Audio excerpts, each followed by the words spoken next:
नमस्कार। आप देख रहे हैं बातें देश की। आज की टॉप 15 बड़ी खबरों में आपके लिए है धर्मांतरण के खतरे से लेकर डिजिटल पेमेंट से सुलझे हाई प्रोफाइल केस तक। तो आइए शुरू करते हैं आज का मुख्य समाचार।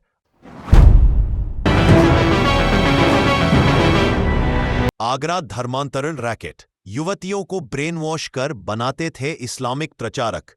उत्तर प्रदेश के आगरा से एक चौंकाने वाला मामला सामने आया है, जहां एक हिंदू युवती ने खुलासा किया कि कैसे मुस्लिम लड़कियों के एक समूह ने उसे इस्लाम कबूल करने के लिए मानसिक रूप से प्रभावित किया। पीड़िता ने बताया कि जो लड़कियां धर्म परिवर्तन से मना करती थीं, उन्हें डराया, धमकाया और अलग थलग किया जाता था। एईएस और स्थानीय पुलिस अब इस संगठित रैकेट की तह तक जाने में जुटी है। कानूनी संरक्षण या धार्मिक तुष्टीकरण। कर्नाटक हाईकोर्ट ने मंदिर में इस्लामी प्रचार को धर्मांतरण नहीं कहा। कर्नाटक हाईकोर्ट ने एक विवादास्पद फैसले में मंदिर में इस्लाम के प्रचार को धर्मांतरण नहीं माना और संबंधित एफआईआर को खारिज कर दिया। इस फैसले से हिंदू संगठनों में आक्रोश है और सवाल उठ रहे हैं कि क्या यह धार्मिक पहचान के मूल अधिकारों के खिलाफ नहीं? बलरामपुर धर्मांतरण रैकेट, जलालुद्दीन की गिरफ्तारी से खुला अंतर्राष्ट्रीय जाल। उत्तर प्रदेश के बलरामपुर में एटीएस ने एक बड़े धर्मांतरण रैकेट का भंडाफोड़ किया। मुख्य आरोपी जलालुद्दीन को गिरफ्तार कर लिया गया है। पुलिस जांच में सामने आया है कि उसका कनेक्शन आईएसआई, खाड़ी देशों, ईसाई मिशनरियों और कुछ राजनीतिक चेहरों से भी था। विदेशी फंडिंग, फर्जी दस्तावेज और आदिवासी टारगेटिंग इस साजिश के मुख्य उपकरण थे। भारत विरोधी नस्लवाद पर राजदूत का सख्त संदेश।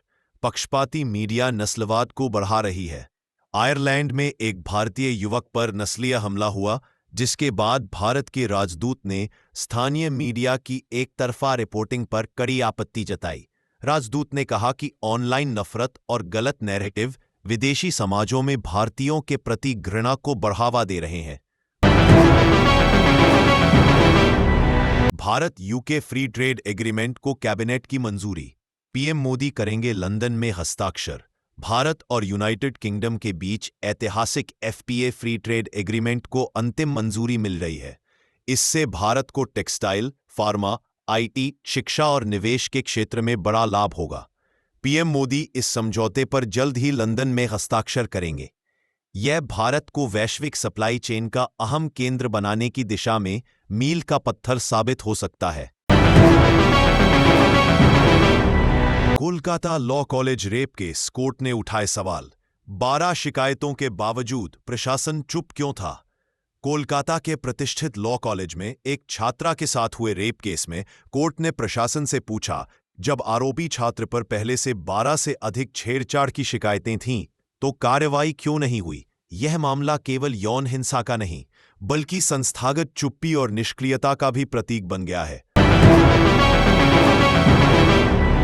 कर्नाटक, 30 रुपए की पाव भाजी से सुलझा 2 करोड़ की ज्वेलरी चोरी का केस। कर्नाटक में एक ज्वेलरी दुकान से चोरी हुए 2 करोड़ रुपए के सोने की गुत्थी पुलिस ने एक 30 रुपए की यूपीआई ट्रांजैक्शन से सुलझा ली।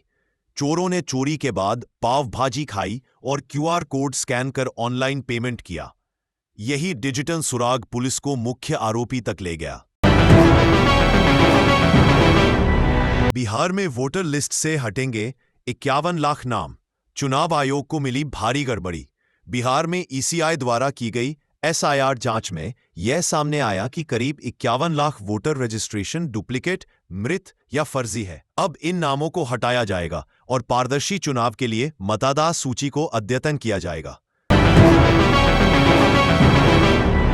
सुप्रीम कोर्ट का फैसला, ग्राहक ही राजा है। कांवड़ यात्रा में क्यूआर कोड पर नहीं लगेगी रोक। उत्तर प्रदेश और उत्तराखंड सरकार द्वारा कांवड़ यात्रा के दौरान रेस्टोरेंट्स में क्यूआर कोड लगाने के आदेश पर सुप्रीम कोर्ट ने कहा, यह धार्मिक नहीं, पारदर्शिता से जुड़ा मुद्दा है। ग्राहक को जानने का अधिकार है कि वह किसे भुगतान कर रहा है। ट्रंप की H-1B वीजा नीति भारतीयों के लिए खतरा। डोनाल्ड ट्रंप ने संकेत दिया है कि यदि वे दोबारा राष्ट्रपति बनते हैं तो H-1B वीजा नीति में बड़ा बदलाव करेंगे। इससे भारतीय आईटी प्रोफेशनल्स और स्टूडेंट्स को अमेरिका में अवसर मिलने में कठिनाई आ सकती है। यह नीति अमेरिका फर्स्ट सिद्धांत को फिर से आगे लाने की तैयारी मानी जा रही है। बंबई हाईकोर्ट का सवाल, बड़े गणेश मूर्तियों को प्राकृतिक जल में विसर्जन की अनुमति क्यों? बंबई हाईकोर्ट ने महाराष्ट्र सरकार से पूछा कि जब छोटी मूर्तियों को कृत्रिम टैंक में विसर्जन करने को कहा जाता है तो ऊंची मूर्तियों को छूट क्यों दी जाती है। यह सवाल पर्यावरण संरक्षण बनाम धार्मिक परंपरा के बीच संतुलन को लेकर है। ईडी का बड़ा कदम, मिंत्रा पर 1650 करोड़ के एफडीआई उल्लंघन का आरोप, फेमा केस दर्ज। प्रवर्तन निदेशालय ईडी ने ई कॉमर्स कंपनी मिंत्रा के खिलाफ मामला दर्ज किया है। आरोप है कि मिंत्रा ने खुद को थोक व्यापारी बताकर रिटेल कारोबार किया, जिससे एफडीआई नीति का उल्लंघन हुआ।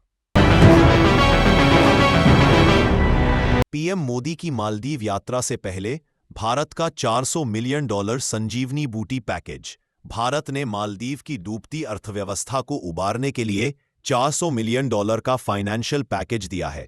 यह सहायता इंफ्रास्ट्रक्चर, पर्यटन और ऊर्जा के क्षेत्र में मालदीव को मजबूती दे रही है और भारत की सामरिक पकड़ को भी बढ़ा रही है। भारत म्यांमार सीमा पर नागा संगठनों का विरोध, एफएमआर बहाली की मांग। मणिपुर के नागा संगठनों ने भारत म्यांमार सीमा पर बाड़बंदी का कड़ा विरोध किया है और कहा कि इससे पारंपरिक संबंधों और मुक्त आवाजाही फ्री मूवमेंट रिजीम पर असर पड़ेगा। वे मांग कर रहे हैं कि एफएमआर नीति को बहाल किया जाए, जिसे असम राइफल्स और गृह मंत्रालय ने रोक दिया था।